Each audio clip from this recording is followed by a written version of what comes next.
Jill, I didn't ask you, is Josh going to be with us tonight? He didn't respond, so I hope so. Yeah, okay. If he isn't, we still have a quorum though. Yes, we do.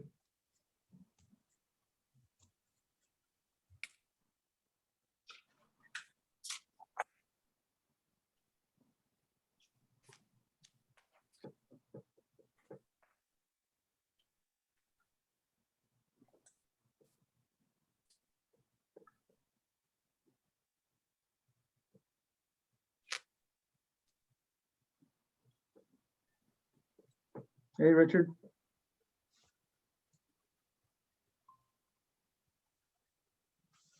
Hi, I'm here. So all we need now is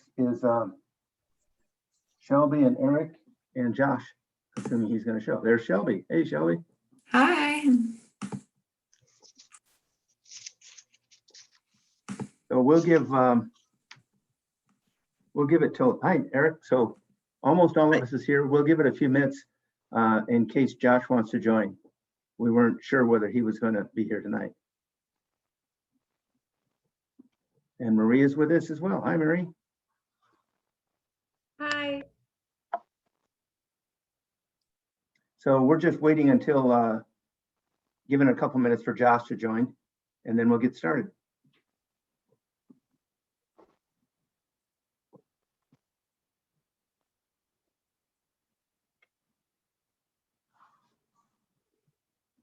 So if all of the guests tonight received a copy of our agenda. I assume, unless you say no, I assume yes. Yes.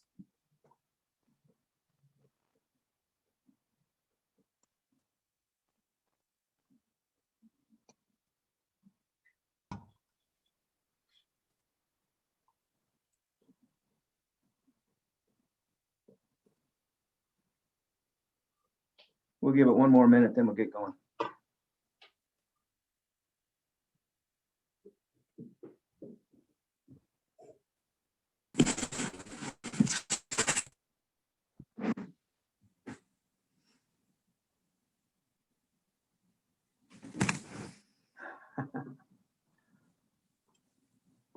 Why don't we go ahead and get started? This is the Sacramento County Environmental Commission. It's the March 2021 meeting. Meeting is hereby called to order. Jill, can you call the roll? Richard Hunn, Here. Mark White, Here. Josh Rosa, Eric Rivera Montez, Here. Laura Nickerson, Here. Tom Molson, Here. Shelby Witherby.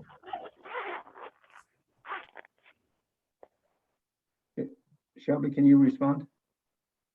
Here. Thank you. We have a Wonderful. quorum. Okay, good, thank you. Normally at our meetings, we go around the group of commissioners and we give you about a 2 or 3 sentence summary of our background. So why don't we start off with Laura this time? Good evening, everyone. Good to see so many people here. My name's Laura Nickerson. I am a Sac County appointee. I am a registered nurse, and I also do home rehab and volunteer as a wildlife rehabber. And you guys might be not know this, but I'm going by order on my screen, so none of this makes any sense to any of you. Tom, can you go now? Sure. I'm Tom Molson. I'm appointed by the FIG cities, which is Folsom, Mileton, and Galt.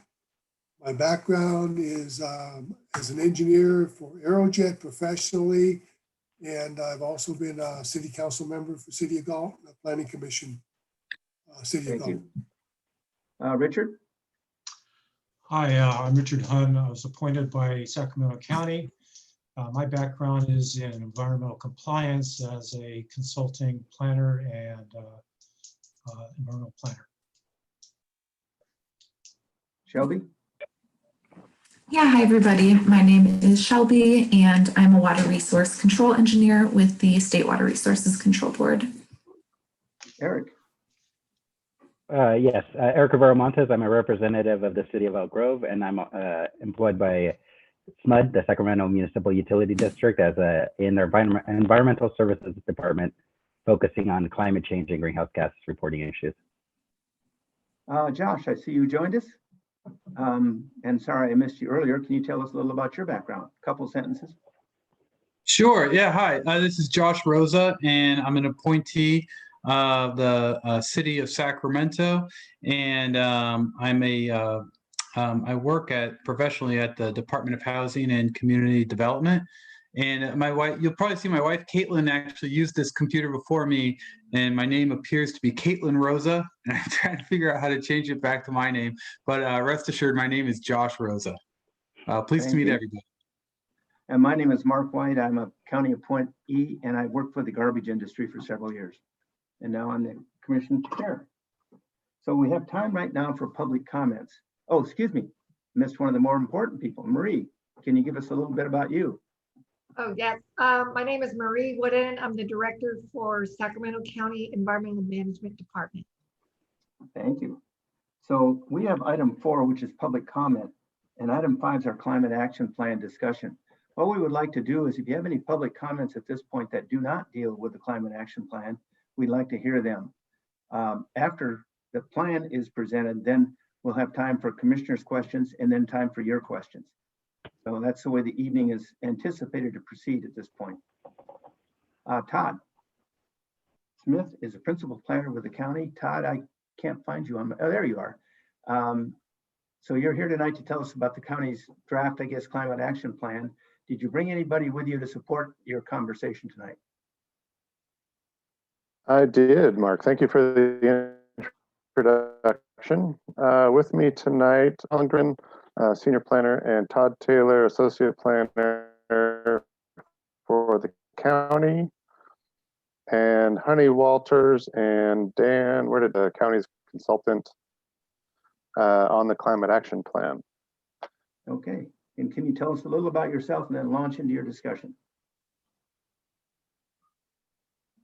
Sure. Well, my name's Todd Smith. I said that already, but I've been with the county for about 20 years.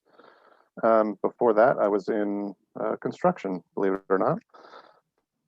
My tenure at the county has taken me from out in the field in mitigation monitoring and compliance verification to where I am today, which is long-range planning and master plans, working on some of the larger development projects in the unincorporated county, as well as long-range planning, like the climate action plan.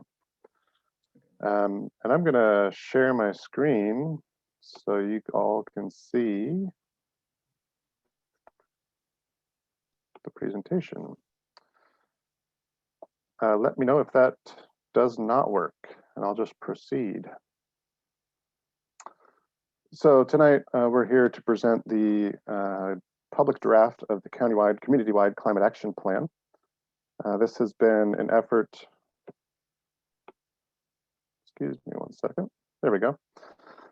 We already did introductions of county planning and environmental review staff. John, Todd, and myself have been coordinating internally with multiple county departments on the county operations side of the CAP that we'll get into in a little bit. Obviously, we couldn't bring all those departments here tonight, but rest assured they were part of this process. And then Dan and Honey, representing Ascent Environmental, the consultant team on this effort. There are many others behind the scenes, but Dan and Honey are our go-tos on this. I also want to mention this focused stakeholder working group that we've been having conversations with over the last, 6 months or so, which included SMUD and Sacramento Metropolitan Air Quality Management District representatives as agencies, and then community interest groups and organizations ranging from environmental interests, whether that's habitat or air quality or climate change, to the development community, residential and commercial builder groups and contractors, and even manufacturers of some of the electric appliances that we're anticipating to come online in the next 5 to 10 years as the CAP is implemented. I also want to mention those community members who have participated in public workshops over the last 5 years. There's an appendix in the CAP itself that lists very simply all those workshops and meetings that we've had over the years. And so I want to just briefly cover some of the main features of the CAP. We are, as the county, hoping to complete this as a way of supporting the state's goals, excuse me, let me back up one step, to reduce greenhouse gas emissions through local action here at the county, as described in the latest climate change scoping plan. That's a California Air Resources Board document. And the intent is to address greenhouse gas reductions throughout the community and within government operations.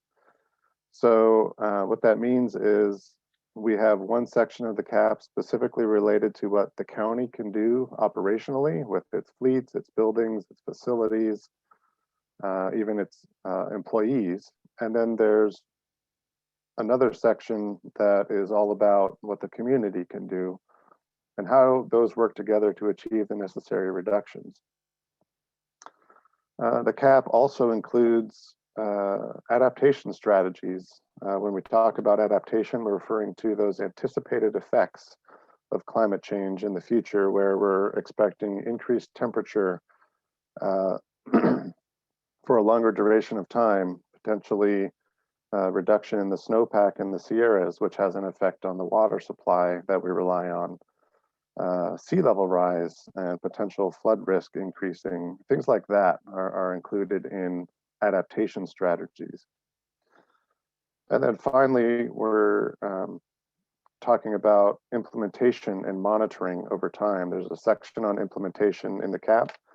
Obviously, this needs to be a main focus of someone's job at the county to ensure that implementation occurs within the timeframes that are identified in the CAP itself. And then ongoing monitoring, not just internal to the county, but external, and reporting on an ongoing basis so that we can clearly show how the targets and anticipated reductions are being achieved.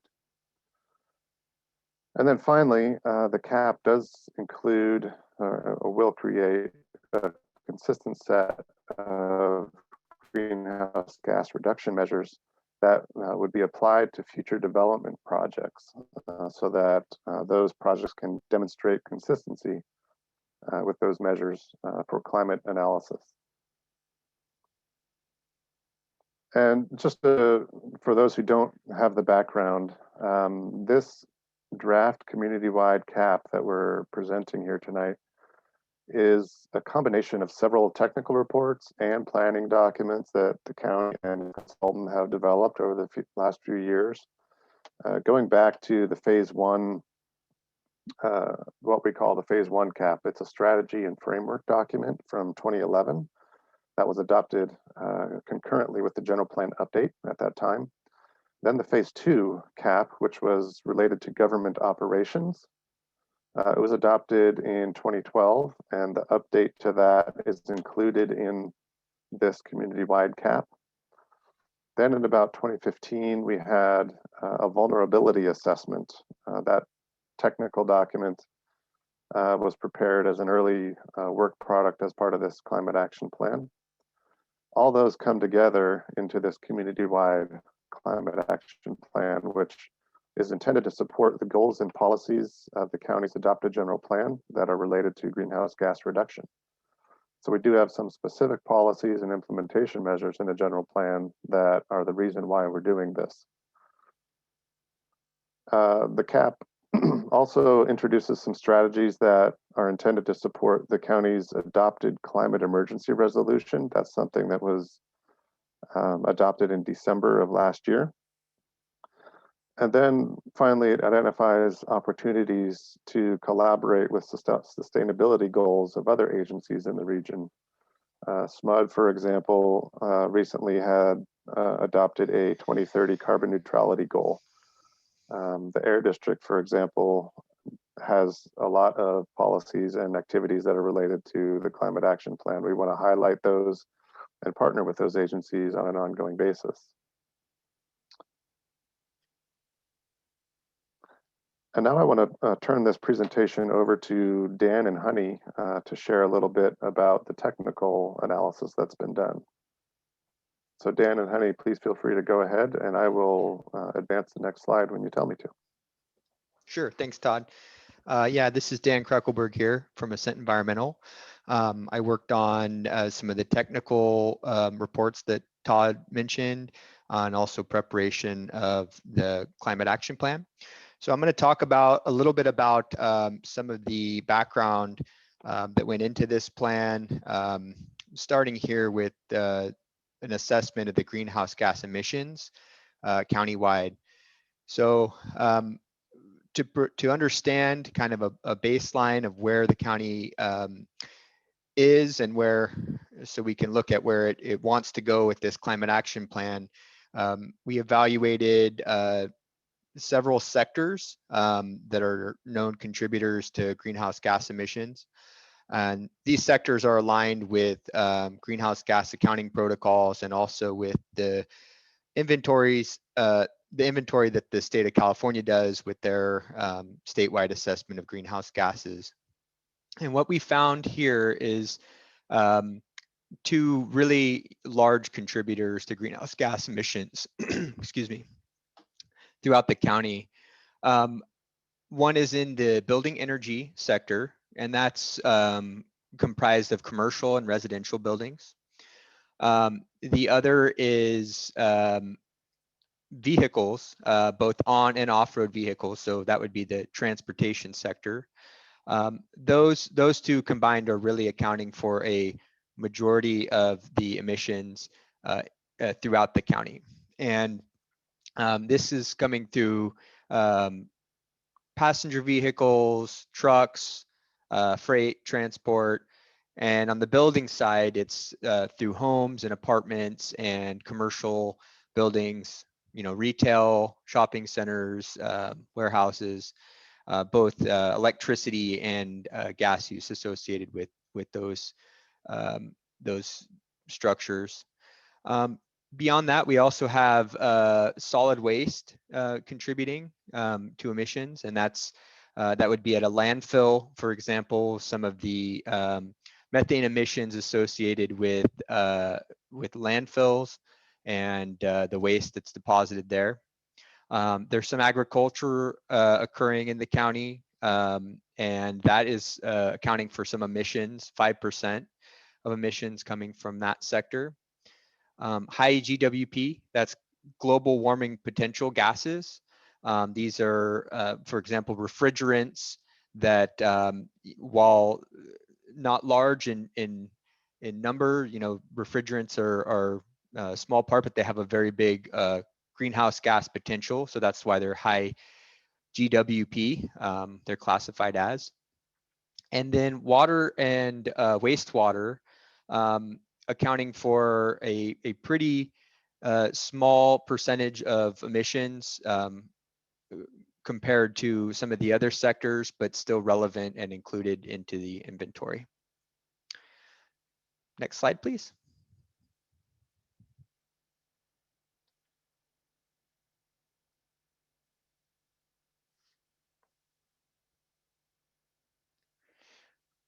So looking forward, this climate action plan looks towards 2030. And in order to understand what emissions are projected to look like at 2030, we use a method called forecasting, where we take that greenhouse gas inventory that I just described, and we look at several factors. We look at population growth, employment, and housing, growth in housing, and we use those indicators to project out what emissions will look like in future years. We also look at other factors, external factors, like legislation, if there has been laws or regulations adopted at the state level that are resulting in greenhouse gas reductions at the local level. And so for an example of that would be renewable portfolio standards, which requires utilities to incorporate renewable energy into electricity generation. It would be standards for automobiles, greenhouse gas emissions related to automobiles. We go into detail describing these in the plan, but those factors, they also result in GHG emissions reductions. And so those are encompassed here. And the result as shown in this graph here is that there is a trend of greenhouse gas emissions reductions associated with those combinations of factors. And so you see the line there, you know, on a gradual slope down to 2030. But still, you know, it's reducing emissions, but there are still emissions in 2030. So as the bar shows here, it's approximately 3.2 million metric tons of carbon dioxide equivalent, and that's down from just under 5 million metric tons. So just something to keep in mind. Next slide, please. So what the cap does is it seeks to offer improvements over that business as usual scenario that I just described. So that line in the chart that showed emissions reducing by 2030, that's the business as usual scenario. And the county is seeking to improve beyond that. So there are community-wide greenhouse gas reduction measures that are proposed in the cap. And that's covered in section 2. And these are intended to offer additional reductions. These are classified into 2 categories. We have some that are quantified, where we look at some of the assumptions of if a measure goes forward, for example, if you are to have all electric buildings for new construction, what that would look like in terms of greenhouse gas emissions reductions. So that's an example of a quantified reduction measure. And then there's non-quantified, where it's supportive in greenhouse gas reduction, but we don't have the data that would show that there's a quantified reduction. But it still felt that it's important to include those in the plan because they may be supportive, or could be, potentially quantified later if there's data becomes available. So looking at all these quantified greenhouse gas reduction measures, there's a 24% reduction from the business as usual scenario by 2030. So if you take a look at that bar chart, it would be a drop of 24% from that 3.2 million metric tons that I referenced in the previous slide. And in addition to that, there's also the addition of a carbon offset program. And so if unique opportunities arise for the county to invest in greenhouse gas reductions outside of the county's jurisdiction, or allowing that as a possibility within the plan.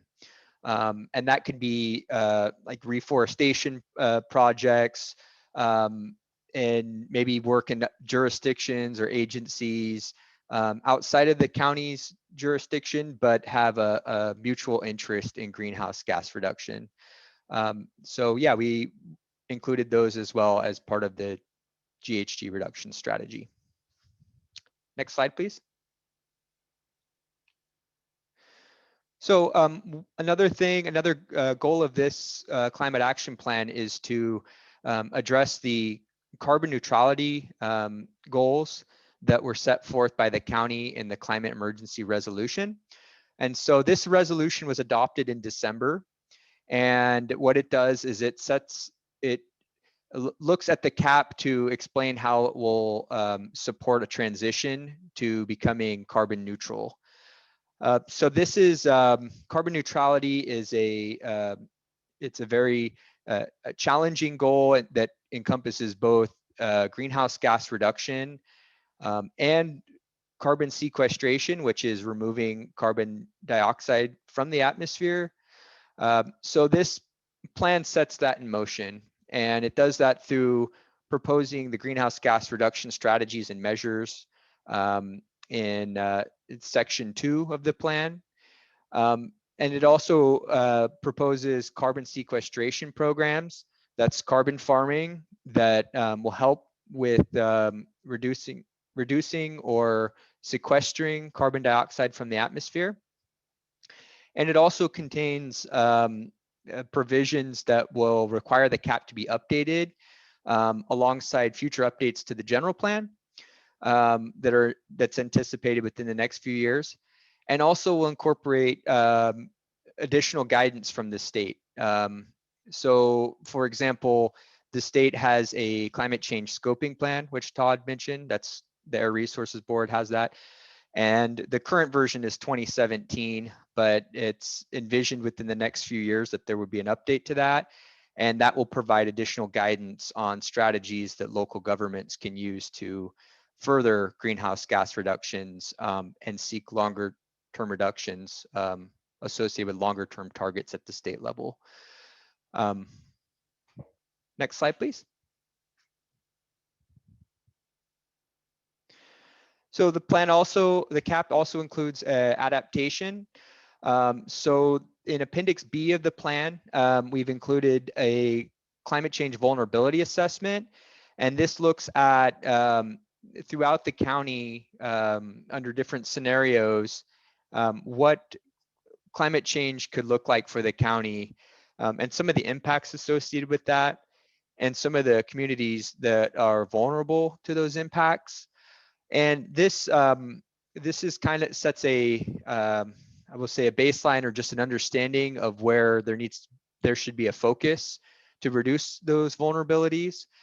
And that the preparation of that vulnerability assessment led to the climate change adaptation strategy in section 3 of the CAP. So Appendix B and section 3 go together.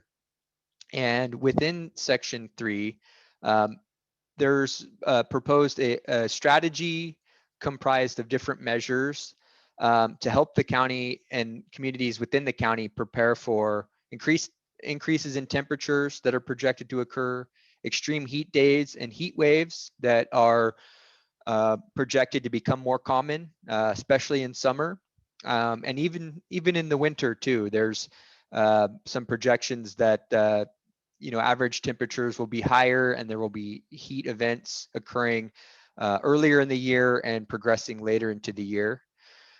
And going along with this heat is an increased risk of wildfire and increased drought. So if precipitation declines associated with those hotter days, then there's also a risk of increased fires, and that's considered as part of this.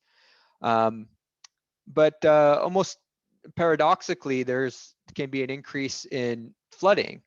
And the reason for that is while there's an overall trend towards hotter days and more drought, when precipitation does occur, it's expected to be more intense. And that can contribute to increased flooding. And if you think about just a few years ago when we had the issues with the dam in Oroville and we had a lot of rain at one time, that's an example of a storm event and a series of storm events that can really bring a lot of rain to the region. So those types of events are anticipated to occur more frequently. And then sea level rise, and that's really tied to communities in the Delta. So the California Delta is sea level rise is anticipated to be a real issue down in those parts of Sacramento County. And so the vulnerability assessment takes that into account and proposes some strategies and measures that will help with those vulnerabilities. Next slide, please.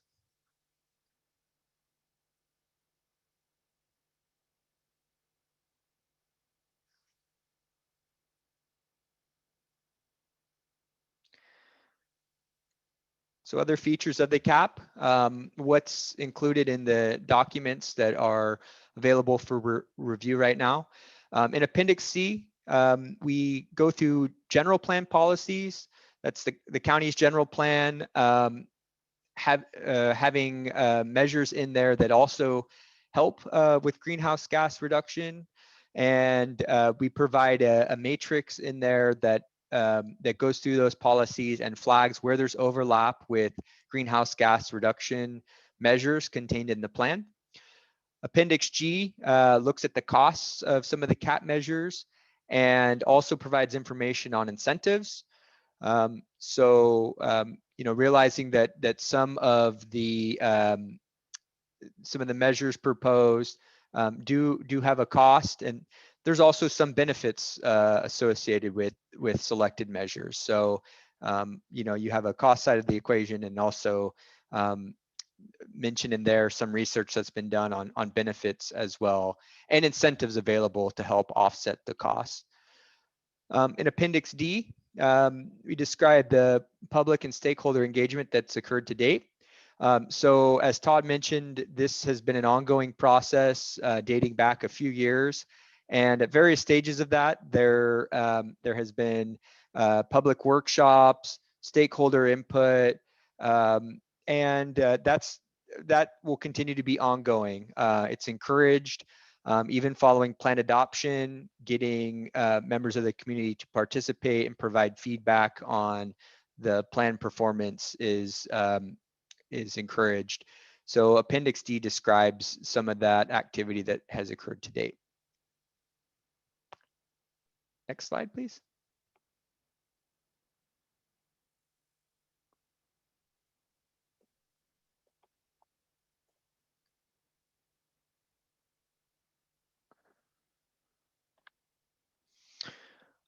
Okay, and at this point, I'm going to turn it back over to county staff. Through those. Yeah. So I'm going to just talk through some implementation and monitoring steps, which is highlighted in section 4 of the CAP. And there's a number of specific actions, not all of them are listed on this slide, but that the county would take to implement the CAP and monitor performance.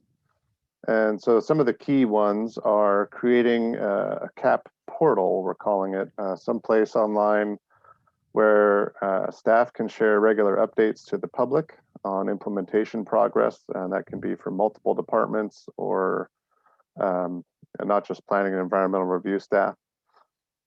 We also anticipate updating the greenhouse gas inventory.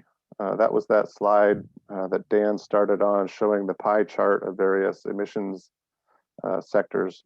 We would need to update that within 2 years of CAP adoption, and every 3 years thereafter. That would monitor progress to show how those targets are being achieved. We would expect a continued coordination between county departments, stakeholders, communities, and partner agencies. This is a long-term effort that we're initiating here. And then finally, tracking updates to related plans and strategies at the state level to ensure that the latest carbon reduction practices are integrated. One of those things would be the Air Resource Board's climate change scoping plan, any activity happening at the Energy Commission or the CPUC, California Public Utilities Commission. For example, the Green Building Code would be one of those things as that changes over time, making sure that our CAP stays relevant and on track with those changes. And we do see a need for a sustainability program and a manager to be designated to help the multiple county departments coordinate these actions. This is something that staff envisions to be at a high level within the county to ensure coordinated implementation across multiple departments.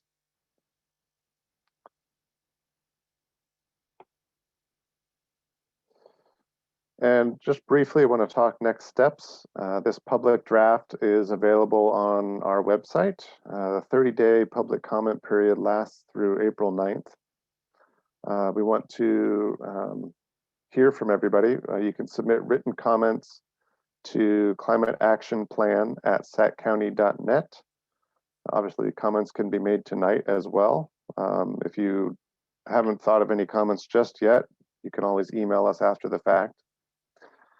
And once we get those comments all the way through April 9th, we will work closely with Ascent to prepare the final cap and then initiate the environmental review phase of the process, because we want to make sure that any changes to the cap really are reflected in the project description that's analyzed in the environmental review part of the process.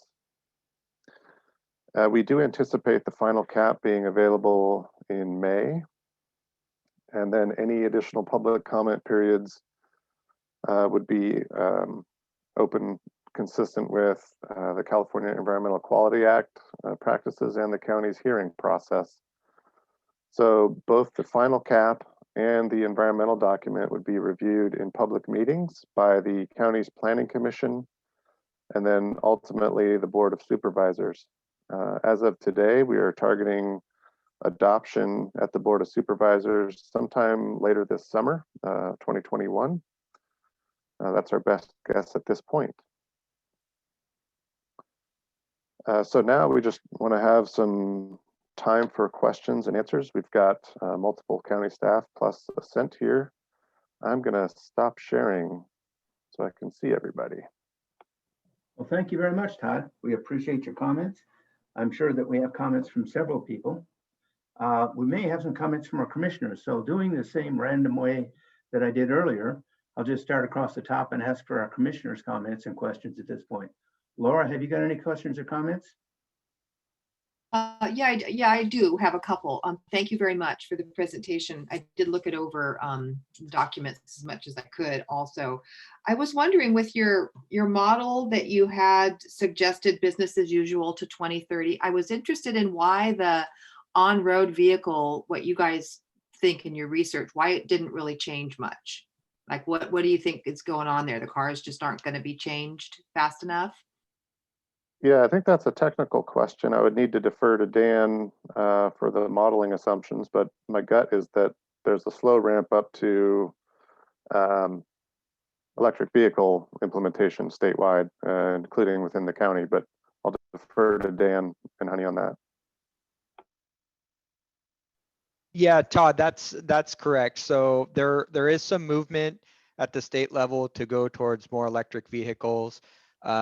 That said, that applies to new vehicles, which are, a smaller percentage of the vehicles on the road. So, you do have quite a few vehicles that will continue to be internal combustion at 2030, and there are some standards that have been put forward at the state level through the Air Resources Board to reduce greenhouse gases associated with vehicles, and that helps with GHG reduction.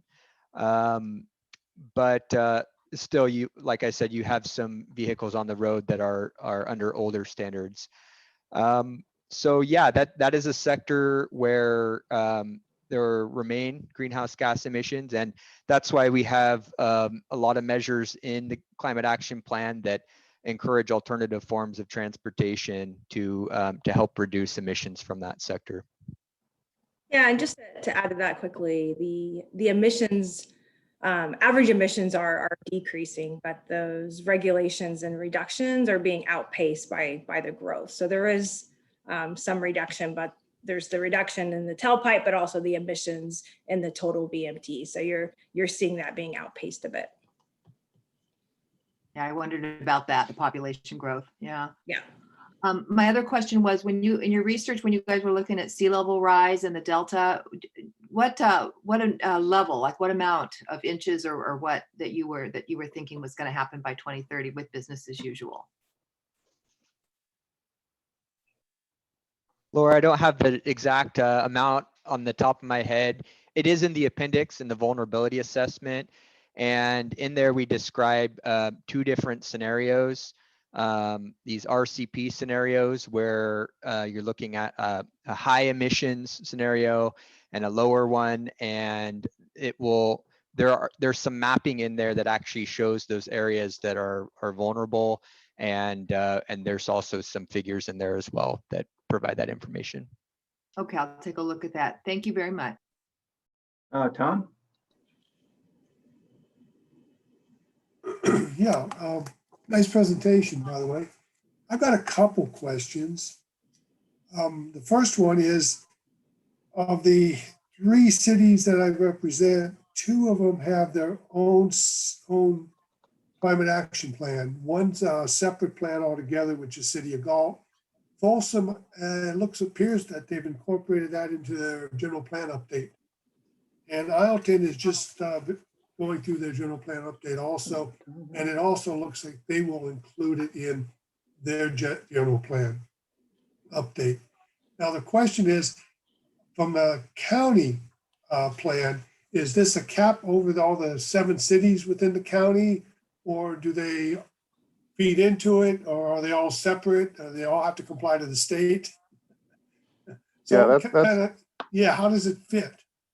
good question. This is a cap for the unincorporated Sacramento County, because Sacramento County does not have land use control over those cities. They have all independent land use authority, so we cannot dictate what they do in terms of the climate action plan. Having said that, we are following closely what the city of Sacramento is doing in their cap and trying to be as consistent as possible, recognizing that there are some differences as far as land use patterns historically that exist today. And that, along with that, goes the transportation networks as well. But the short answer is this does not affect Folsom, Ileton, and Galt. Well, that kind of leads me into my next question a little bit. Where is it? It's Appendix C, Table C1, page C48. The only city that's actually mentioned in the county cap is the City of Galt.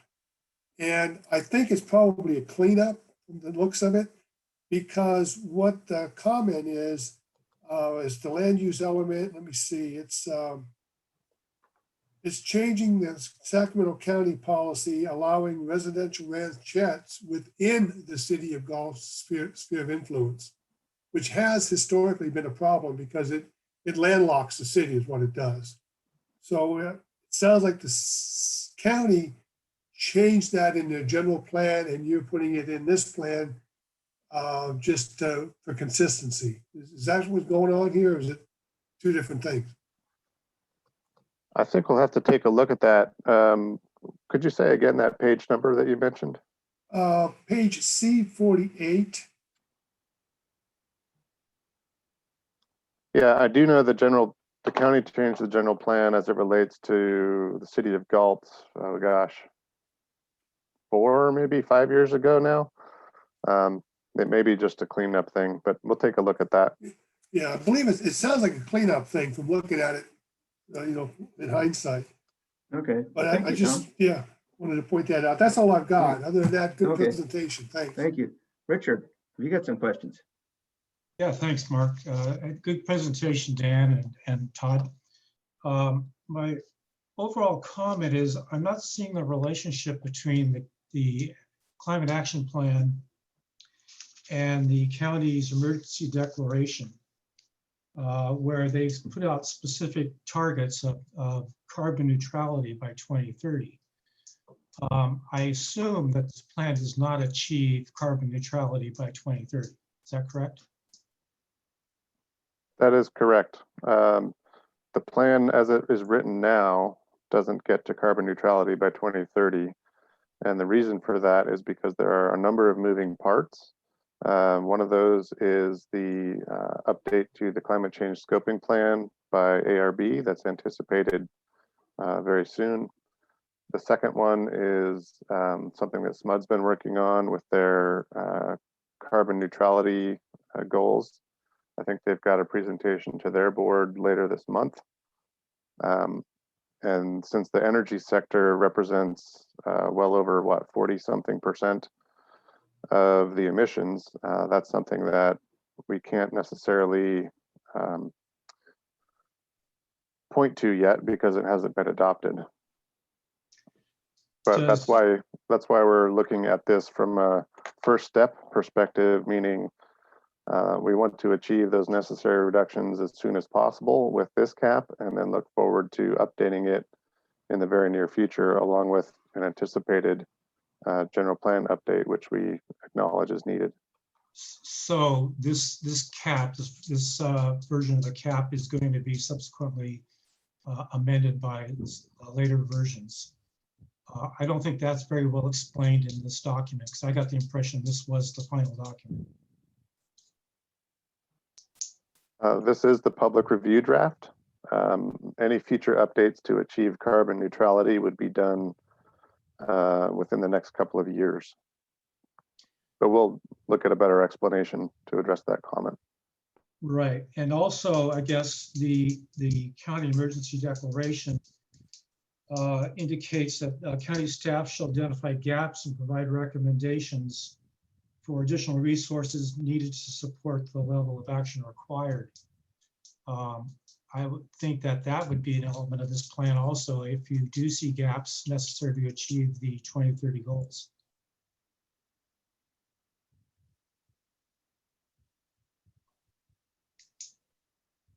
I agree with the comment.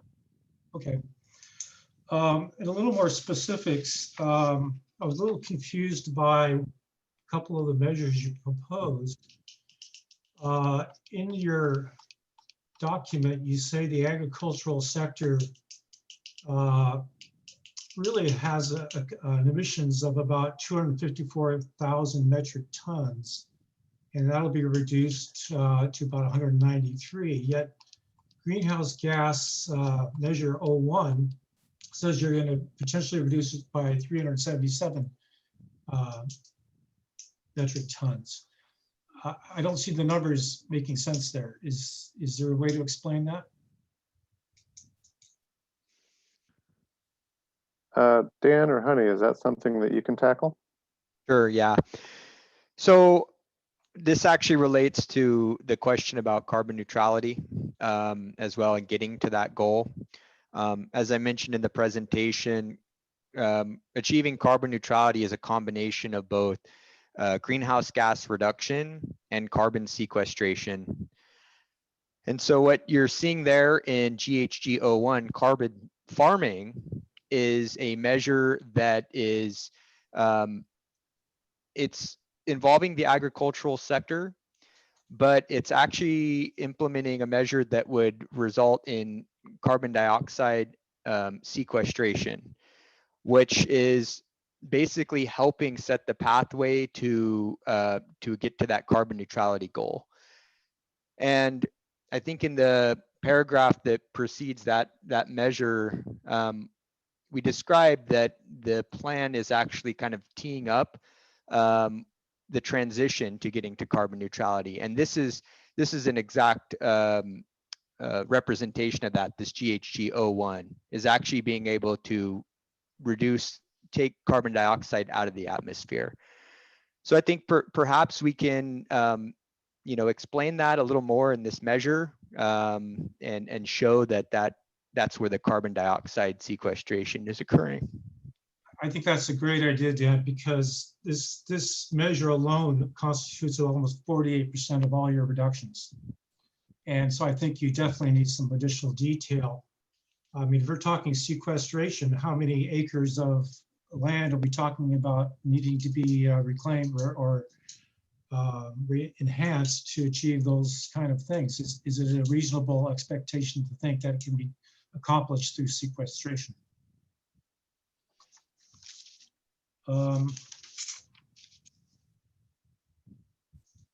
Yeah, totally.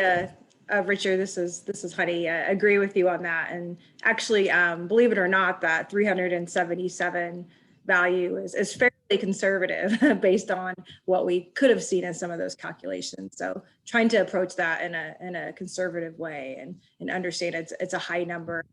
You know, a portion of that, as Dan noted, is about sequestration rather than greenhouse gas reduction side of it. Thanks, honey. I appreciate that.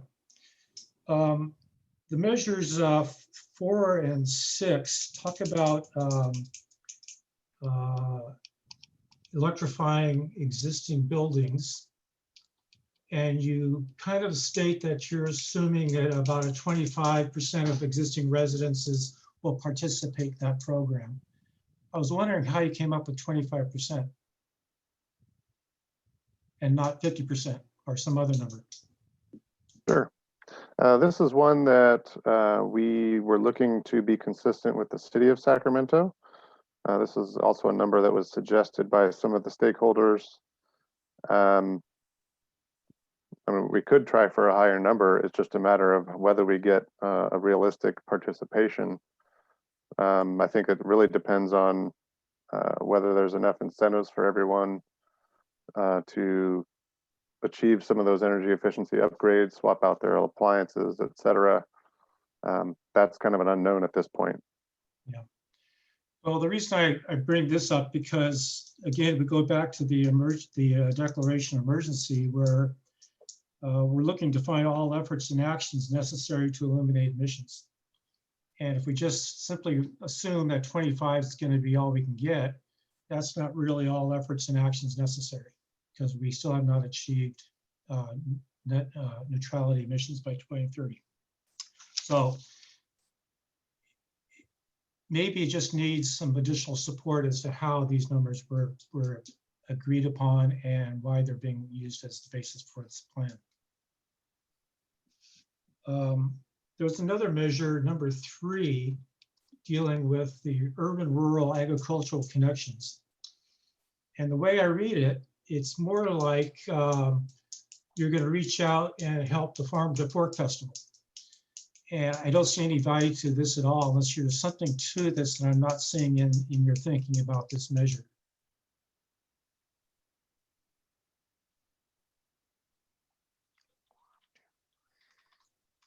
Dan or Heidi, do you have that one up? I don't have it in front of me right now. I do.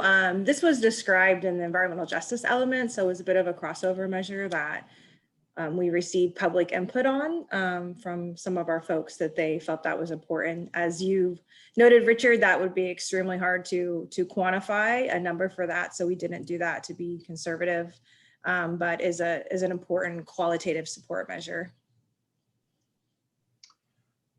And again, a crossover measure from the. Could you at least explain how it may contribute to reductions of emissions?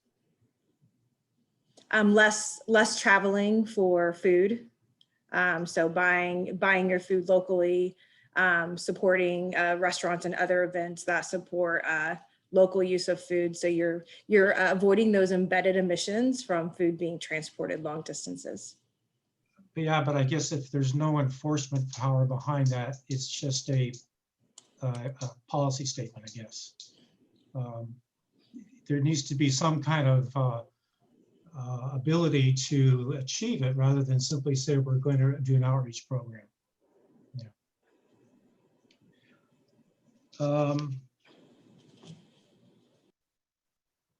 I guess that's my final comment, is that I see a lot of these measures without any real implementation details. And maybe those will be generated in the future, or maybe like you're saying, Todd, there's so many other variables going on, we can't really predict it. But I think the plan needs to be able to at least identify where there's these gaps, and where the things need to be improved, and show its ability to maybe be modified and how it may be modified in the future to achieve the goals that the county's laid out. That's all my comments. Thank you, Richard. Shelby, you're up next.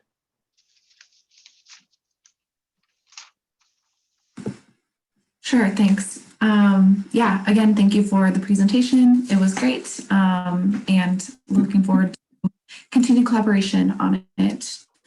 One thing that I noted is in the adaptation strategies regarding inequities, the only proposed adaptation measure is educating residents of disadvantaged communities. And I was wondering, personally, I think that it might make sense to incorporate measures that reduce and prevent that social inequity rather than just educating those who are inequitably impacted by these climate change events. And so I was wondering if you'd consider thinking about that a bit, perhaps like increasing the capacity of cooling centers and those sort of things. Definitely. We can, actually, we do work with county's emergency operations group when it comes to cooling centers and this time of year, typically heating or warming centers, but definitely hear what you're saying. And there are a couple of measures, not in the adaptation section, but related to increasing the urban forest, and particularly in those disadvantaged communities to help reduce the urban heat island effect as well. But if you have any more ideas, we'd like to hear them. Okay, great. Thanks, Todd. Thanks, Shelby. Next up is Josh.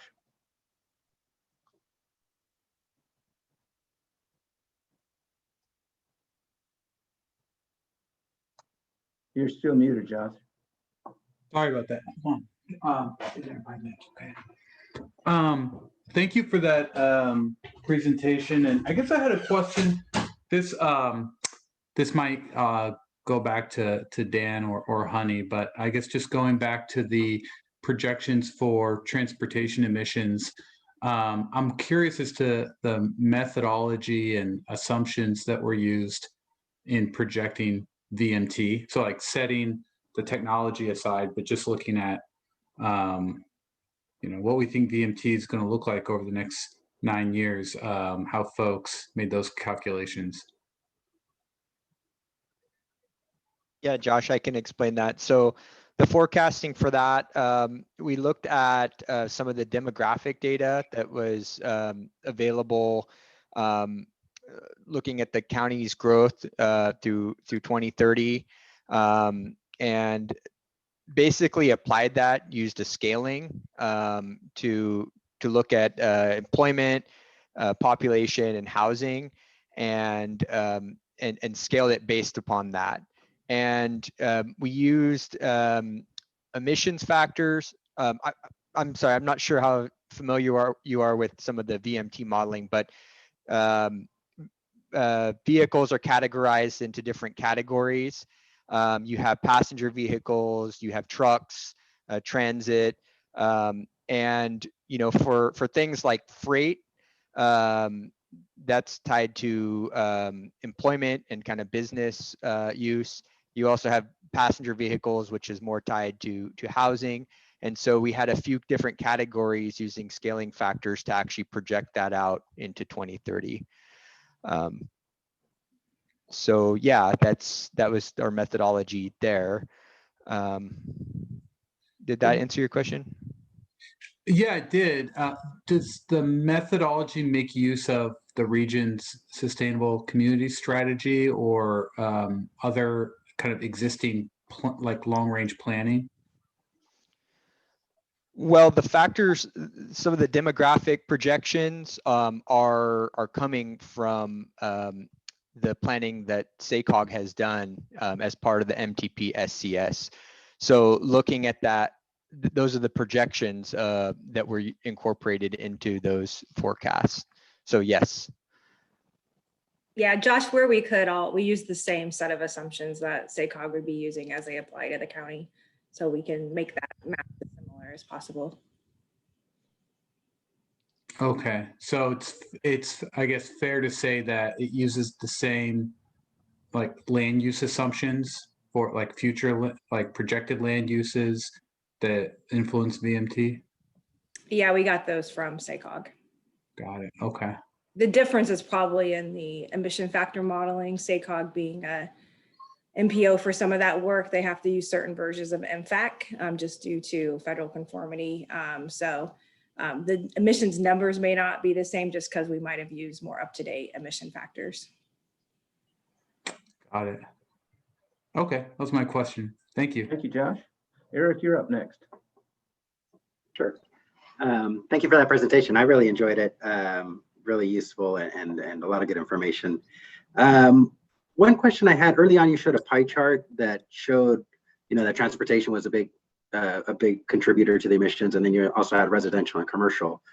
I'm wondering, do you know specifically what that breakdown is between electricity usage and natural gas usages in the residential commercial area? I guess what I'm kind of looking at is, as the electricity starts to clean up, then does the majority of that just remain to be natural gas, or where do those emissions come from in the future? Definitely gonna have to punt to Dan on that, or Honey. Yeah, Eric, we do have that information split out. So the inputs for creating the inventory looked at natural gas going to commercial and residential buildings, and also electricity. And you're correct in saying that, going forward, looking at business as usual scenario, transition to cleaner electricity sources results in a reduction in emissions from those sectors. So there's a lot of mixed fuel buildings, throughout the county. Mixed fuel meaning they're using both natural gas and electricity. And the more that electricity source becomes decarbonized, the more that the GHG is reduced from that sector. And when you look at how large the residential and commercial energy use is, and quite a bit of that coming from electricity, that decarbonization of that energy source, it has quite a bit of reduction over time. All right, thank you. And so that kind of leads me to wonder, you mentioned very briefly that you guys are looking at partnerships with other entities. Are those other entities like commercial developers, residential developers? Or are you looking at other cities? What's an example of the kind of partnerships that you're looking at? So from the county's perspective, in terms of a partnership for implementation of the CAP, we're looking to both SMUD and the Sacramento Metropolitan Air Quality Management District for two reasons. One, SMUD is the electricity provider in the region for the unincorporated county. They have a number of incentive programs that we've listed in, I think it's Appendix E, F, I can't remember which now. But we're closely tracking their progress on the carbon neutrality goals that SMUD board has adopted. So there's a mutual benefit there for both SMUD and for the county in terms of emissions reduction. With the Air District, they also operate a number of offset programs related to air quality. So we're hopefully going to be having some conversations with them about a potential offset program for the climate action plan for greenhouse gas emissions. We typically don't, I would say, partner in the traditional sense with developers as a land use authority or a jurisdiction. That's something we don't typically do, but we do see enforcement or implementation happening on new developments and existing development through new development and remodels or rehabs of existing development. So that's something that we'll see in implementation, new projects needing to come in and demonstrate consistency or compliance with the CAP over time. That leads to reduced emissions. Okay. And then just one last question, because you mentioned the offset program. I know sometimes some of the challenges associated with that is that people are always hesitant and say, oh, the co-benefits aren't going to be in the area. And there's always that concern. Do you guys anticipate seeing any that being an issue, or maybe limiting how much offsets you incorporate? Yeah, I do. I definitely agree with some of the challenges there. I mean, from staff's perspective, our goal would be to keep it as local as possible. There may be some things, particularly around, I'll call it sequestration, whether it's in the natural environment or in the built environment. Having some conversations with the Sacramento Tree Foundation is one example. They've got a couple of great programs.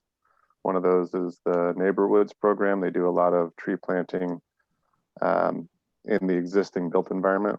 There's also opportunities in the natural environment for more native tree plantings that can help do some of that sequestration. We want to be able to partner with them, as an example, the Tree Foundation, to provide any land use data or any sort of word of mouth information we can get about potential planting sites. I know I had a really good conversation with them a couple of months ago about these ideas, but we're not quite fully there yet. Well, thank you so much again. Really good information, and I think it's a good program. Thanks. I would add one more thing about local programs. Something that our office is downtown, so we see, or when we were, in the office pre-pandemic, we would see, things like the jump bikes and scooters, and we see those as a real benefit. It's a matter of having conversations with those providers to get them expanded out into some of the county's unincorporated communities where they can be used. Kind of a first mile, last mile concept as it relates to transit. Okay, thank you. Marie, have you got some questions? You're muted. Still muted. There we go. I had the same question or thought as Eric, but I guess I'll just extend it further. Do the cities approach you at all to see if there's any collaborative, since they're smaller, that they can, I don't know, join, or do you talk to them at least so you have maybe somewhat a regional type of approach, maybe in some sectors? Is that possible? It is possible to some extent, and we have had some conversations with city staff from time to time. We did follow the Mayor's Commission on Climate Change. That was something that the city of Sacramento and West Sacramento did for their jurisdictions. I mentioned earlier in the presentation that we do have a little bit of a different geography. The county is much bigger spatially and has a much more extensive transportation network. So we're trying to mirror to some extent what they're doing by way of modeling the same, or I shouldn't say modeling, including some of the same measures, but it's going to be a bigger challenge for the county because we have so much more area to cover. To the VMT question or concept, that's just a whole different animal in the unincorporated county. Okay, thank you. Okay, well, I don't have any questions. You all have asked anything I could have possibly thought of. We do have quite a bit of action in the chat. So if you haven't been watching the chat, you may want to look in there and see if there's an answer to any of the questions that you asked already or ones that you may ask soon.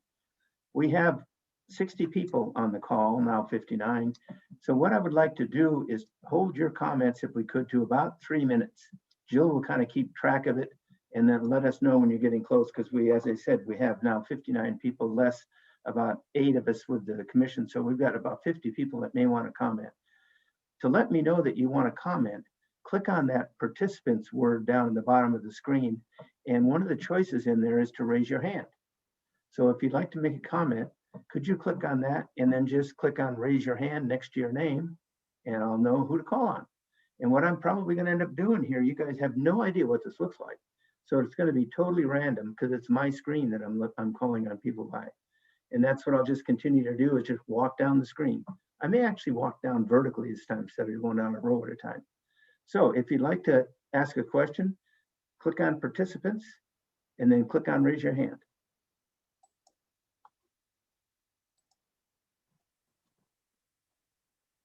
Chair White, I have 3 raised hands. Would you like me to call on them? Yes, why don't you? Because I don't see any. Go ahead. I have You call. Inga Olson.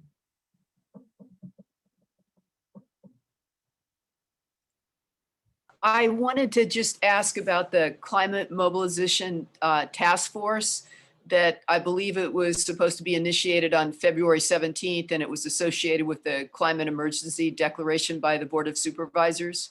What is the status of that, and how do you see that working with the with this plan that you've laid out tonight? I can answer that one. Thanks, Inga, for the question. For those who didn't follow the climate emergency resolution, there was a climate emergency mobilization task force identified, and that included a time frame of 60 days from adoption to get that up and running. That is not up and running yet. We have had a couple of conversations with SAC Climate Coalition, I think some representatives of 350 Sacramento, and the two board members who were spearheading that climate resolution or emergency resolution. In fact, we have a conversation happening tomorrow about trying to get that up and running. We did have a couple of conversations with some interested parties who might be beneficial in that, and we do see it playing a really close integrated role with the CAP implementation from the county's departments needing all to be coordinated together to make sure that we're doing everything in the same direction. We think that's really important to achieve everything that the county can achieve from its operations. Does that answer your question?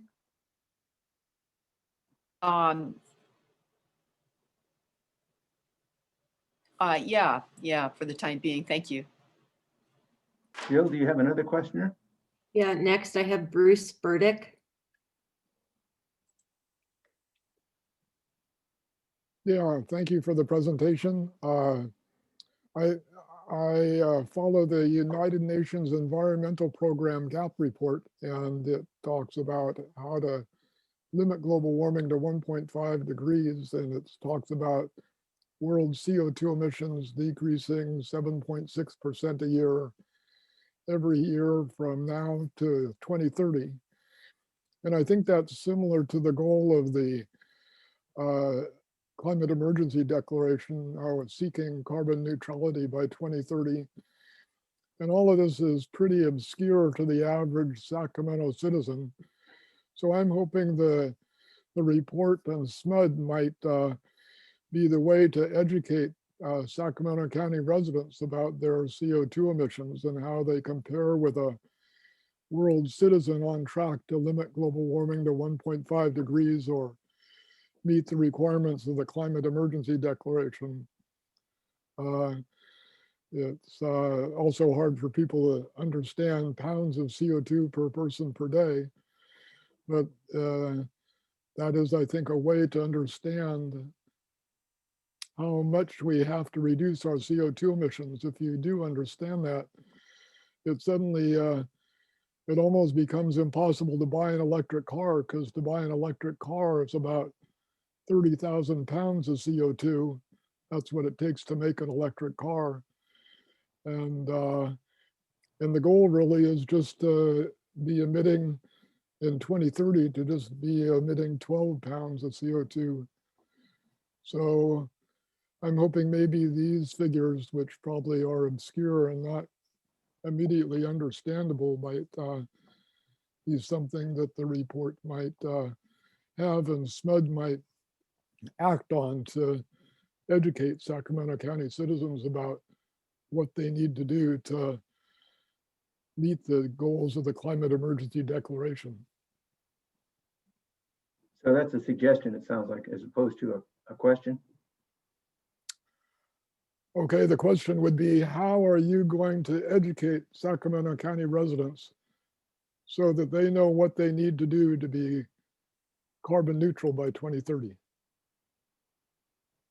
So the first step is getting a CAP adopted, and the science behind climate change is all included in appendix, one of the appendices, because we don't feel like we need to debate the science in terms of the number of degrees that are the tipping point, so to speak. I think we see a need to continue working with SMUD, continue working with the county's public information office to get the word out on what individuals can do. Whether individuals choose to do that is another story. Obviously, everyone has their own free will, but we want to at least let people know all those little things that they can do to reduce their individual emissions, contribute to a greater reduction overall.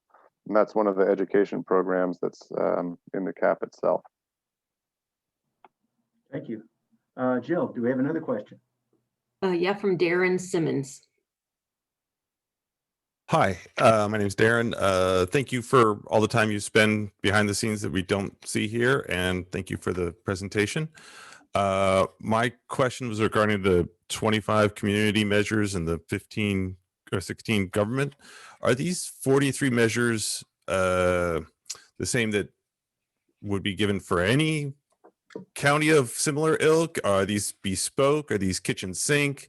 Which ones did you include extra because they're Sacramento specific, and which ones did you say these don't apply to Sacramento? Thank you. I would say it's a little bit of all of that. Some of them are fairly common in CAPs across jurisdictions. Some of them are unique to Sacramento County. I wouldn't say that, for example, the carbon farming, not every jurisdiction has the ag land or other type of landscape available to do that. Sacramento County does. Okay, thank you. Jill, any other questions? Yeah, I have Steve, no last name. Sorry about that. The last name is Letterly. I just had a question on table 1 in the 2015 baseline GHG emissions for off-road vehicles. It has 196,000, but then in the 2030 forecast, it is actually higher at 253,000. And I was wondering, with the EPA having rules that are going into place as far as diesel engines, they're going to phase in requirements. How do the emissions go up in 2030 if that was taken into consideration?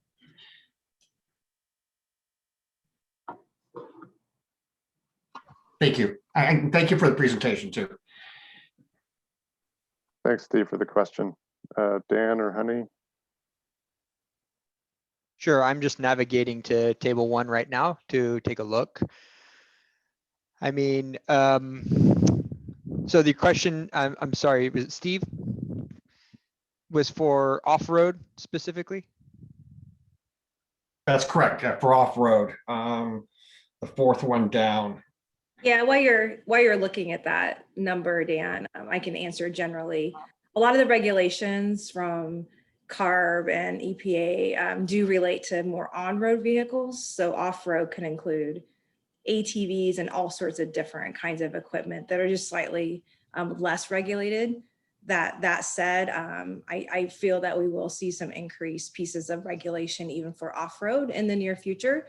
They're just not in the particular place to be accounting for that. Yeah, and one thing I will add is that for estimating the off-road vehicle emissions, we do use tools from the California Air Resources Board. We use the off-road model that does forecast some of the emissions associated with various types of off-road vehicle use. And so our modeling is consistent with what the state is looking at in terms of the emissions associated with those pieces of equipment, and also the growth in population and economic activity for each jurisdiction, in this case, the county of Sacramento.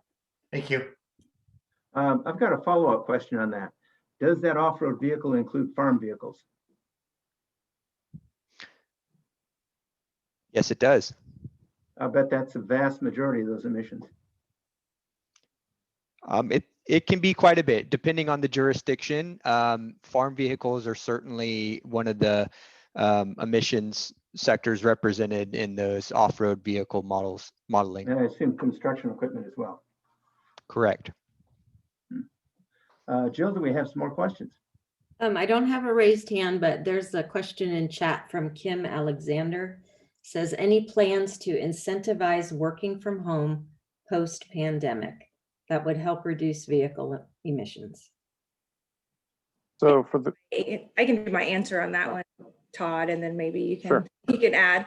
I was just I referred here that there is a government EC01, which establishes a 30% goal for continued working at home. So that's just for county government operations. But maybe Todd, you can comment on any future incentives beyond government operations.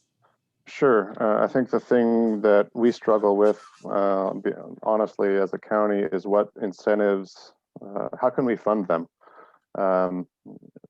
Given the county's limited budget capacity and the varying nature of the employment sectors in the county, I guess it depends on what individual employers or industries are willing to do or able to do. I know that there are some kind of bigger picture questions or conversations happening with a number of major employers, including the county.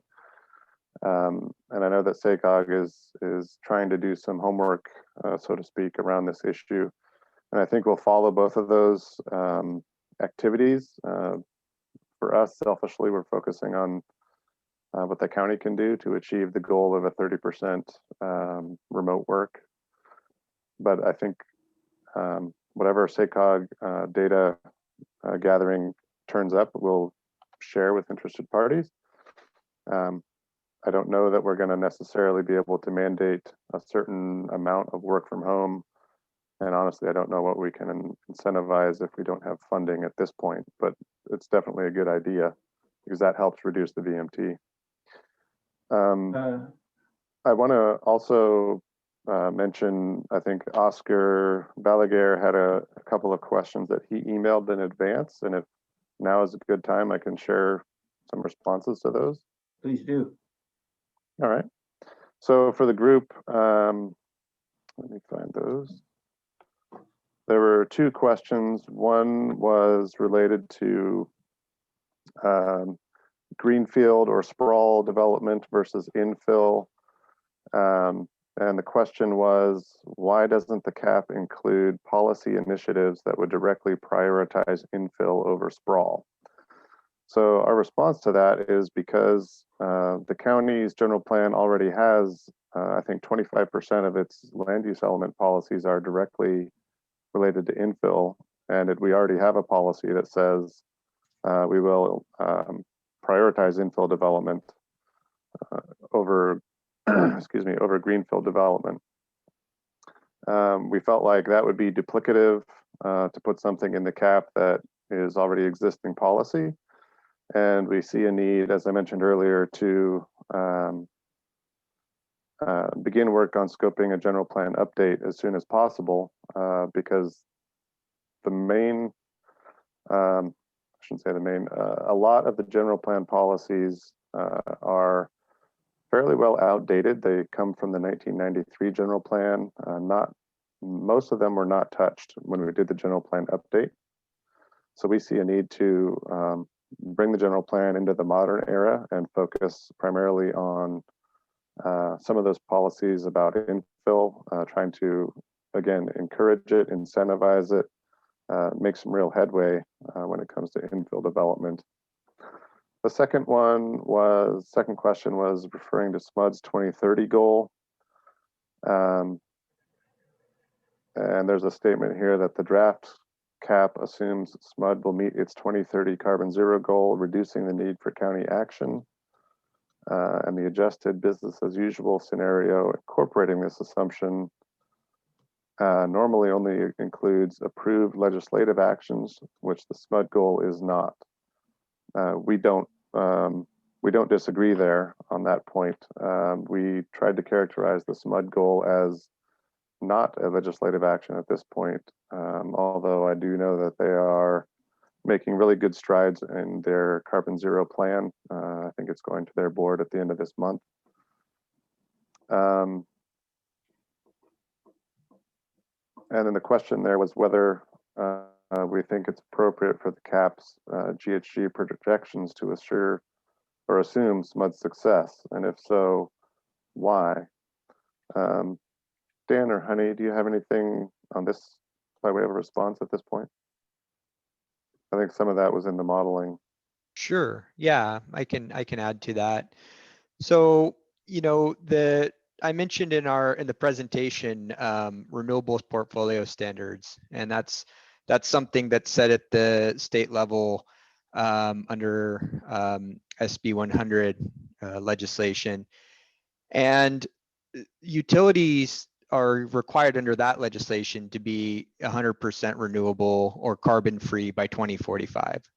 So it's not a matter of, you know, is it going to happen? It's a matter of when. And so with SMUD, that time frame has been pushed up. They're looking at 2030 as the target for that.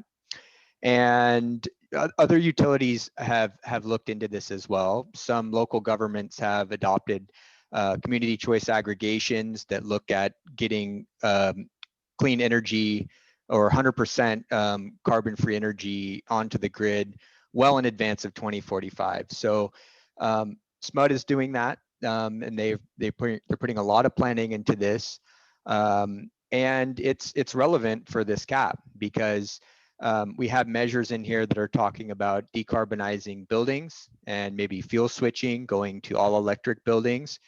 And if you have a carbon-free electricity source, that really ensures that those measures are getting a lot of GHG reduction and providing the benefits that are expected from a climate action plan. Yeah, I see that progress is really great progress is being made on this 2030 goal, and we've incorporated it into the plan, into our forecasting. There's no, you know, rule that that it can only be legislated reductions. It can be external agency decisions that are resulting in emissions in overlapping jurisdictions. So yeah, we see this as a real potential to have a positive effect in Sacramento County, and have decided to include it in there. Thank you. Jill, do we have any other questions? I don't have any raised hands, but I put in the chat box a comment I received today via email from Lori Heller. Okay, so I've got a couple of quick things to say. One is that— Mark, do you want me to, I'm gonna have someone read that out loud, just so it can be addressed by either Todd or Dan or Honey. Okay. Okay. Climate action plan fails to provide robust public involvement in developing the CAP. How will you gain buy-in during implementation? So that's one question. County is finally making an effort to address the urgent crisis of climate change, but decarbonizing the economy needs public understanding and support. Tonight's workshop is the first noticed opportunity for the general public to engage with the county about the CAP since February 2017. A lot has happened since then. What kind of public dialogue will the county initiate before the final draft CAP is presented to the Planning Commission and to the board? I'll let you answer those questions in there. Sure, I'll take those. I would say that the one of the appendices in the CAP does provide a list of all the public engagement over the last several years that staff have done, but with the not just the focus stakeholder group, but a number of members of the public, individual meetings over the last several years. And I do think that there are some factual inaccuracies in that statement. We have had a number of opportunities to publicly notice people who are interested in the CAP to send us written comments, to send us, to contact us directly. We have received input from the public multiple times over the last 6 to 8 months as we've been developing this CAP.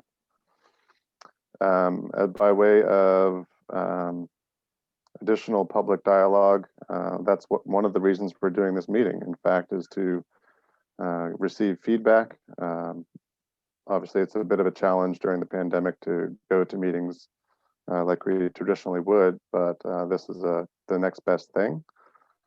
And I think one of the ways that we're putting the word out is through social media, using the county's public information office, as well as meetings like this. Okay, I assume that answers the question? If not, can you ask for clarification? What I wanted to do was to point out to everybody that I just determined that you can save the chat comments to a file. So if you're interested in what's being said tonight, I would save that to your own computer so you can go back and have a look at it. This has been one of the meetings at which we've had some of the very best comments, questions, and just general statements from our our commission members. And I truly do appreciate it. You guys have done a really good job of preparing for this meeting. The county did a super job along with its consultants of preparing for this meeting. But all you guys that are here as presenters or as questioners did a super job as well. We had a lot of good questions. I would have hoped that everybody would have had a question, but that's just fine. Thank you for your questions. And I know that the county would love to hear from you if you have additional questions or additional comments. We have interesting meetings every month. Maybe not quite this interesting, but you ought to get on our agendas and just check it out, because we have things of importance to many cities and generally to all the cities in the county every month. And we're happy to have your comments about the things we're talking about. So thank you all. You're welcome to stay around if you wish. Chair White, I do have one more raised hand. Okay, good. Julia Burrows. Hi, Chair White and Commissioners. This is Julia Burrows. I'm the Senior Policy Advisor to Mayor Daryl Steinberg and one of the participants in the city's climate action plan work for the last couple of years. I wanted to address the last comment in the chat and pledge the commitment of the city and the mayor's office to work very closely with Sacramento County to implement many of these measures. And we can only do this together to go carbon neutral by the dates that we both have set. And we have so many opportunities now with legislation like AB 1383, which is the food recovery legislation. In fact, a member of your staff will be presenting to our Food Access Collaborative in a couple of weeks to start with projects like that together. We also know that we'll work together on equity issues, not just as the city and the county, but also through initiatives at the Air Quality Management District, where they have funding for things like replacement of diesel trucks with electric trucks. And so that will benefit many of our entities in the region. So we're at your service at the city. We would love to set up a standing meeting or some sort of collaborative work together. We are thrilled that the county is working on a climate action plan. We think there will be many more dollars coming from the state and especially the federal government. And some of these projects we can only do together, like the Sacramento Valley Station, freeway improvements, all of those things, but most importantly, active transportation, enhancing our bike and ped and double tracking light rail lines where we know they need to go. So it's been wonderful listening to your conversation together. We intend to participate and collaborate as the city, the largest city in your county. So thank you for the opportunity to listen in tonight. We're happy you did. Thank you. Any more comments, Jill, or questions? Yeah, I have a raised hand from Lawrence Murray. Okay. Yes, I'm just a recent graduate at CSUS as a mechanical engineer, and I've specialized my whole career as an electrician and as a engineer. And I would like to know why the county hasn't moved towards adopting a energy audit like the tribes in Southern California have done, where we can put every house on a GIS and move them towards net zero. Also, I'd like to know if there's been any research or any thing done towards getting us moving towards 1 trillion trees and doing our part in that to reduce carbon emissions and taking the trees that are fallen in the area and turn them into char so that we can have that char available for people in their gardens. Thank you. And thank you for the meeting. So Todd or one of your team, do you have any response? I am not sure about the, if I understood correctly, the county tracking every individual household utility use. I don't think the county has that ability, but I think the utility providers might be able to provide some data as it relates to what I think the intent of that question was. And if I'm mistaken on understanding the question, please correct me. The second part, I think, was the trees, achieving 1 trillion trees by, I don't remember if you said a certain time frame or not.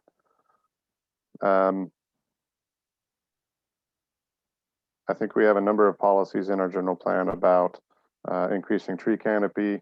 We do require tree replacement mitigation for trees that are removed in new development. We also have a number of sections in our zoning code that call for tree plantings with new development to increase tree canopy across the unincorporated county.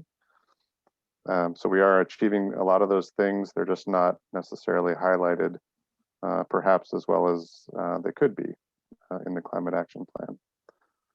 And then I think your third question was about what to do with downed trees and providing char.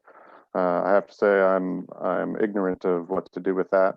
I do know that the Tree Foundation has a program for urban wood rescue where they are taking trees, I think it's the Tree Foundation, taking trees that are cut down and then if they're obviously good quality still, they can be milled into useful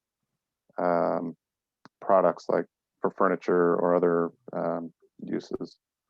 But I'm not too sure about the char question. Thank you, Todd. Thank you, Rachel, in the chat for sending that urban wood rescue. There it is. We got a good chat. You guys ought to copy it. Jill, any more questions or comments? Yeah, we have a question from Kim Alexander. Oh, there she is. Hi. Thank you so much for having this meeting and for doing this plan. And it's great to see so much support in our community for working on these issues. One of the issues I've been working on with a number of folks, including folks on this call, is phasing out gas-powered lawn equipment in Sacramento, which is a huge contributor of pollution. And I just want to applaud you for including an incentive program in this plan to encourage people to move to electric, clean lawn care tools. And I just wanted to suggest the possibility of tying that goal with some of the other primary goals, like incentivizing biking and walking, which currently is disincentivized because people don't want to have to encounter the health hazards that we encounter when we are around people using gas-powered lawn equipment. So I just wanted to just mention that, sometimes that form of pollution is actually exceeds all passenger vehicles in the state as of 2016, according to CARB. And so, but it's not a greenhouse gas pollution source. So it's sort of this orphan pollution issue, but it does impact other things like whether people open their windows and have fresh air to cool their homes, or they close their windows and use air conditioning, which contributes to the refrigerant greenhouse gas emissions. So I just I'm very mindful how reducing the use of this equipment could help indirectly impact greenhouse gas emissions. Thank you, Kim. And I hope that the county might consider also converting its own equipment to electric equipment for its property management. Thanks. Thank you. Jill, any more questions? Yeah, Mr. Balaguer, he had another question. Oh, thank you very much, Ms. Cohen, and thank you, Todd and team. My question relates to the fact that the CAP seems not to include assumptions and calculations for the projected greenhouse gas reductions. At least I didn't see them. Where are those data available now?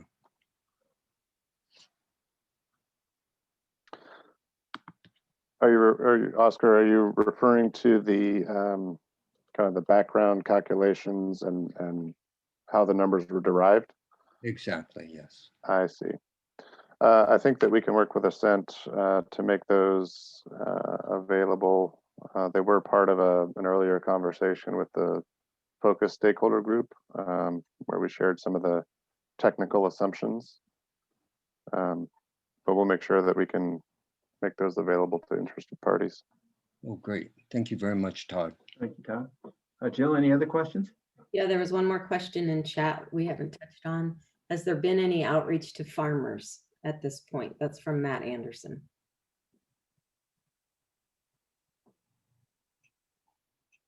That's a good question. Off the top of my head, I can say I am not entirely sure. I'd have to go back and look at the list of interest groups that we met with, but if they're not, then we'll add them to the list. Presumably the Farm Bureau would be one way to get at that interest group. I would like to point out that the county does have other area planning commissions. I know one used to meet out in Herald, which is a farm community. That's something you might want to check out to see if that happens. I do have one observation though. When it comes up about post-COVID reductions from working at home, just use this meeting as an example. With over 50 people at this meeting, what would anybody want to calculate the carbon emissions saved by not having to drive, in my case, 60 miles to go to a meeting? Good point, Tom. I would wager it's a lot.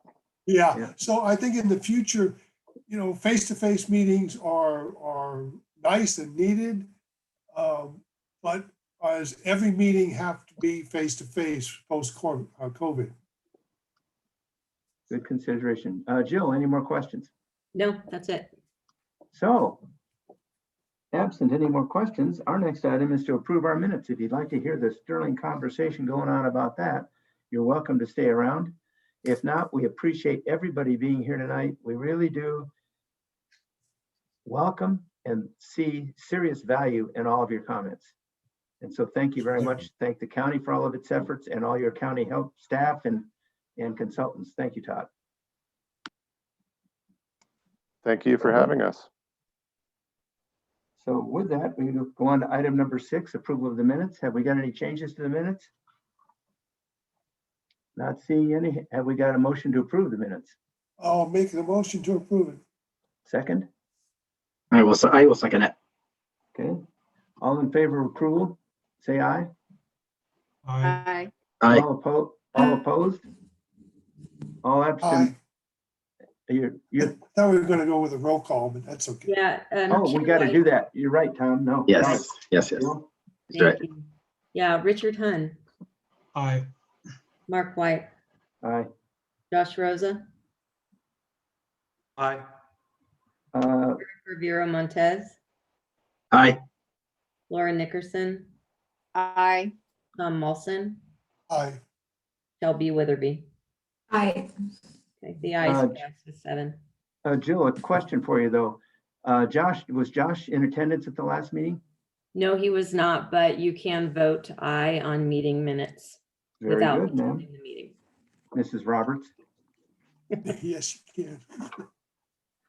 Oh, I'm sorry, I'm on the wrong page. So we have activities for each of us to monitor some environmental agencies around. Again, starting in my random order, Laura, can you tell us if you've got anything to report this month? No, parks and regional parks agendas seem to be pretty dearth and empty these days. And Sac County, the only thing that caught my eye was exactly what we're talking about tonight. So no new news. Okay, thank you. Tom, how about you? Well, yeah, I've got 3 cities and totally 3 commissions and 3 councils. So I'll start with Folsom. The Planning Commission looked at a zoning code update, and as we all know, when you get into zoning codes, it always has an environmental aspect to it. But it was just a workshop, and they were looking at discussing the current schedule and the remaining tasks. The City Council met on the 9th of March, and they, on the consent calendar, actually passed two resolutions. One was authorizing the city manager to enter into a cost agreement, sharing agreement with the Bay Delta Water Quality Control Plan. And the second resolution was let me see, an agreement with the Regional Water Authority with Major Projects Management Services Program Agreement. So they both have an environmental aspect to them, and the city looks like they're partnering with these outfits, these other people. Okay. City of Ileton, they're going through a general plan housing update, which again has some environmental elements to it, and I think they're just starting the process. The other item that the city council discussed was a 6th Street biking and walking trail. And this is about a half-mile long in their downtown area, and it did have a negative environmental findings on that. Wanted to mention that the project is small enough and covered by existing environmental policies that it's exempt from the CEQA guidelines. Now, City of Galt, again, they're updating the housing element plan. And they had a minor use permit for a self-storage facility, but that was handled with the negative deck, so no EIR there. City Council, interesting one. This is the most interesting one of all of them. And the first meeting this month, which was on the 2nd, they had a split vote on a state mandate on the food waste requirements on their garbage bills. And the dissenting two council members that didn't like it, their argument was that this is large businesses typically have this already handled. It's the small businesses already being hit by COVID that are going to get hit with having another container and another bill on top of it. And so that's what they were upset about. And I can't say I blame them. My wife has a business, as a matter of fact, here in town with 4 employees, has no food or anything else. She'll be required to have a food waste container and another cost associated with that, unless she applies for and gets approved for an exemption, which may cost a couple bucks to get. So the second reading is it's on the consent calendar for second reading tomorrow. I doubt if it'll stay on the consent calendar. Okay. That's all I've got. Thank you, Tom. Richard, you're next. Yeah, the only thing that I picked up was with the City of Sacramento Law and Legislation Committee. They're moving forward a new building electrification ordinance with phased requirements for electrifying new building construction. And it all feeds into this climate change commission recommendations from the city. And so this ordinance will be moving forward to City Council as soon at some point. And apparently there was no real objections to it at this point. Thank you. Shelby, how about you? You're muted. Thank you. So I'm in charge of the Sacramento County Water Resources, and a few things. First, storm drain improvements as per last meeting.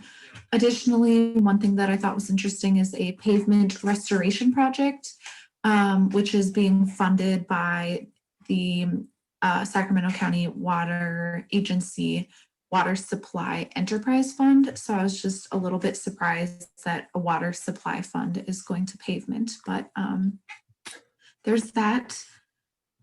Additionally, a pipe realignment and meter installation project. And finally, communication was received on behalf of the Environmental Council of Sacramento, which is a nonprofit, and they submitted a letter to groundwater sustainability agencies as well as all of the county board members relating to recommended principles on groundwater sustainability plans. Well, thank you. Eric, you're next. Thank you, Mark. So I watched the Elk Grove City Council meeting for February. I still haven't had a chance to catch up on the March one, but in February they did have a interesting discussion around a planning development in the Camera region. It's one of the furthest streets in the Elk Grove region. They're doing a whole lot of urban development there, including that's kind of roughly where the casino is supposed to go in Elk Grove.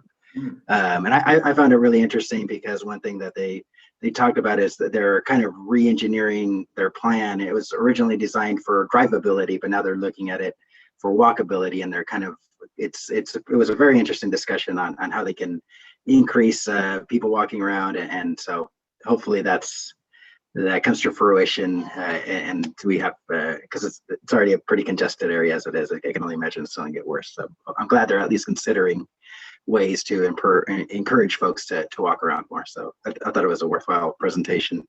Other than that, the SMUD Clean Energy Vision discussion is March 17th. So I will be attending that, and I'll update the group whenever that rolls out. I kind of have an idea what they're going to be saying, but I am curious to hear the feedback from the public. Great, thank you very much. Josh, what have you learned? Nothing new to report at this time. Still working at it. Okay. I talked to my contact in the trash industry. Some very interesting things. In 2019, landfill tons are up, landfill traffic is up statewide. They expect in 2020 it's going to be even a different situation. Very well could be significantly increased landfill traffic because folks had not a lot to do except maybe get rid of the junk they've been trying to get rid of for a long time. So your fees ought to go up, Marie, at the transfer station and landfill, and we're all going to pay more, quite significantly more. I think the transfer station went up $10 a ton, which they hadn't raised fees in a long time. On the other side of that same coin, recycling has dropped below 40%. It's at 39 and something. State law requires by this year, by several years ago actually, that it be 75%. So we're not quite making the numbers, and it probably is going to get worse. One reason it's kind of getting tough is that, as I think I mentioned to you quite some months ago, China refused to accept our recyclables if they had more than 2% trash in them. They're not in the trash business. Now, Vietnam, Thailand, Indonesia, and India have implemented the same limitations. So our outlets for dirty recyclables have steadily decreased and may decrease even more. So it's going to become kind of a tough nut to crack, and we're probably going to see our rates for garbage services go up in the next few years to try to adjust for all of this. That's all I have. And Marie, have you got some interesting things coming from the EMD? Yeah, actually, some good news. I think it's good news. You heard probably in the media that the governor is going to announce tomorrow that we are going to go to the red tier, Sacramento County, because the state hit it's a 2 million, they set a bar of 2 million vaccines administered to the Healthy Places Index quartile. So the Healthy Places Index quartile was something that the state added in August of last year, where the social kind of disadvantaged communities would be tested. But what they did is when the governor announced they were going to divert the 40 million vaccines to these type of communities, he set two goals, 2 million and 4 million.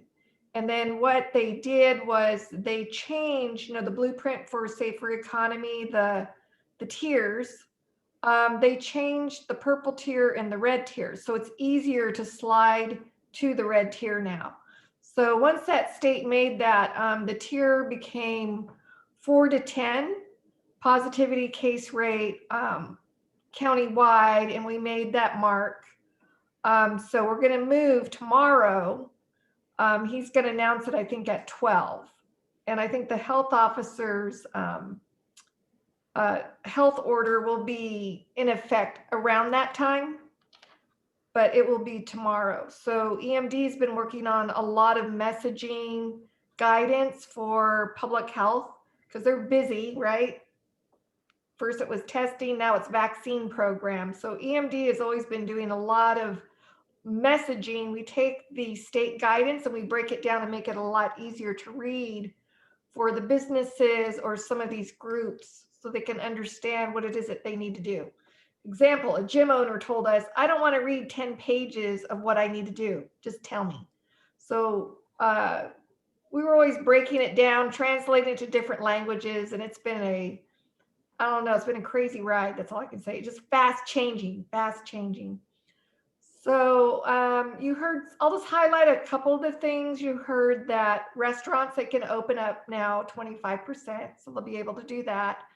And then the breweries and the distilleries and wineries, they can serve without a meal now, but they have to do this reservation system where they can only serve a limited amount of time and not past 8 o'clock at night. So they get to do that. Some interesting things. Sacramento County really doesn't have big amusement parks, but the counties that do, they'll be able to start their amusement parks on April the 1st, 15% capacity. Let me see, gyms can open up 10%. The museums and zoos, they can do 25%. So really, Sacramento County was in the red last year in the fall for about a month. We fell to purple. So it opens up things mostly like 25%, some instances 50% on retail, but those are some of the highlights. So that will come tomorrow. Good, and thank you for all that you guys do to help the health department out. We know that that's also one of those under the cover kinds of things, but I'm sure businesses really appreciate just tell me what to do kind of. Yeah, we push out our information to economic development, and they push it out to the chambers and the PBIDs and interested community groups, and we send it out to everybody. So all the different, we send it out to the cities. So it's a regional approach. We're pushing it out and sharing it with them. So it helps them also. Avoids a lot of confusion. Do we have any commissioner comments tonight? What did y'all think of the session with some, at the peak, we had 68 people in attendance, counting ourselves. I thought it went pretty well. You know, I think the presentation was good, and I think the system that we're using was able to handle that number of people. So, well, and I thought that most commenters had good comments too. I thought the county needed to hear those. It's really important. Well, that was the purpose of the meeting and the presentation, to do exactly that. And I think we accomplished it. Anybody else have thoughts? I think it's great to see all the enthusiasm throughout the community and see the engagement. I think, like they said, it's going to take everybody being involved to get where we need to. So yeah, it's nice to see such excitement around it. It was, and it's good to see that we're not going to be debating the science about it either. Yeah, I thought it was very, that's the most I've seen. You guys have this many peak participants, you know, for one. Yeah, it was a good meeting. That was like a record, I think. Yeah. What do you think, Shelby? I thought it was super fun to engage with the public, for sure. Yeah, it was good. You know what? We may see if we can't act as sort of a touching point for other county agencies that have similar environmental issues going on that they want to reach out. You know, the Air Board is a good example. Not the Air Board, the Air District. The Department of Parks and Rec, I was on a meeting with the director, and she mentioned she was going to push out a natural resources report where she wanted the departments to give input on some of their suggestions. And I said, have you thought about sending it over to the SEC? She's supposed to send me the link and then I will send it to Jill. Great. I'd like to That's a great suggestion, you know, because I know in all my experience, the number one complaint I always get is from the population is that nobody told me. I didn't know. I would have said something if somebody told me about this coming up or this project or whatever. So as many ways as you can get the word out, every little bit helps. You know, I'm Maybe curious as to how this got advertised to the public, how this particular meeting got advertised to the public. Does anybody know? Bill does. Todd Smith and his consultants, they maintain a list, I think, through Gov Delivery, and people can sign up, you know, to be on specific lists. So that the CAP plan was a specific list. Yeah, they're gonna have an email list. Yeah, that's kind of typical. And they just put out an email on the public hearings where the people can comment. Does the commission or END have a similar list of I interested? don't maintain a Gov Delivery list. I can look into that. I don't know who, I would suppose the county, maybe. I'm just Yeah, wondering. if the county does, why don't we just add our meetings to their list and their email list and send it out to everybody? I'll look into that and see who I would contact. We have any other commissioner comments? Because I have just one more. And that's the next meeting is April 19th, same place, same time. So with that, y'all should go ahead. Well, I have one real Oh, go quick ahead. comment. Go ahead, Laura. Last one, I swear. So if the county is saying 30% of their workers want to do home work, I'm just throwing this out. As a commission, as we move past the pandemic, do we want to set a percent maybe of our meetings? We're not driving and we're doing this platform. I think we can just think about that as a commission. Good thought. Yeah, in the past, you know, looking historically, we used to have 4 meetings a year that was televised at the Board of Supervisors chambers. And the other meetings were held at the district EMD office. Why don't we just as a suggestion going forward, when they go back to having public meetings, have the 4 public ones at the Board of Supes offices and the rest of them on Zoom like this. How about Like Jill, Laura if we put an suggested. item on the agenda for next month to discuss this? Okay. Yeah. And just so you know, Everybody Mr. start Cable- thinking about it is what I was thinking. That's, Yeah. yes. Yeah, it's a great idea, Laura. Metro Cable will be recording our meeting next month. They're committed to doing the quarterly meetings and then still putting those on their Metro Cable station. So that's still. Also, one last thing, Jill, I saw somebody ask about this recording, how to access it. I didn't see if anybody answered her or not. Yes. There was we one can in the also chat. link Yeah. To Todd and they will post it on their site. Okay. All right. Well, thank you, everybody. I guess we can go home. Yeah, good meeting. Yes, thank you. Good evening. Everybody, see you next month. Yeah, see you in a month. Good evening. Thank you all.